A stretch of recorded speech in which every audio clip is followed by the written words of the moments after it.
A lot of people don't think about the impact that incarceration has on people, on their lives, on their families. A lot of focus is on the cost of incarceration itself, but not on the social costs.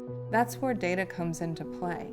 The more criminal justice actors and stakeholders look at data and evidence, the less punitive we will be as a country.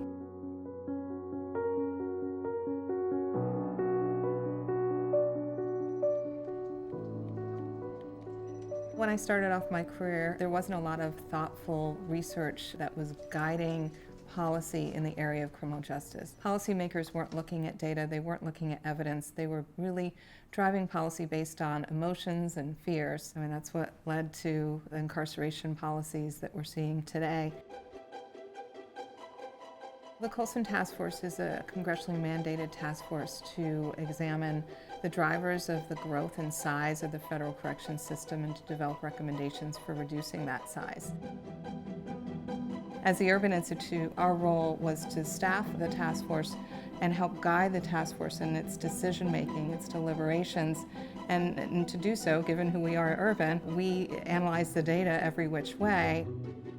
In this federal system, we observed that the volume of people incarcerated had grown sevenfold in the last few decades alone. People were serving long sentences, often for nonviolent crimes. The share of people who were getting prison terms had increased tremendously over the last few decades, so people that were getting prison time today probably weren't 20, 30 years ago. So there was a real change in philosophy in sentencing that was much more punitive in nature. A lot of this had a very disproportionate impact on people of color and predominantly African American males.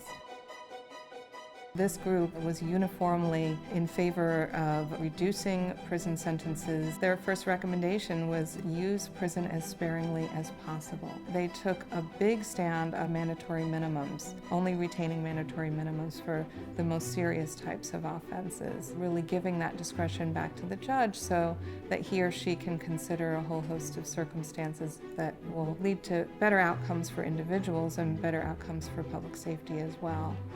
So we made the recommendations with columns by different types of decision makers. So what can Congress do? What can the Department of Justice do? The Department of Justice has been going through it methodically and making as many changes as they can in response to the recommendations. But I think absent the here and now, the recommendations and the data visualization lives on in a way that will be very useful in pushing reform forward in the future.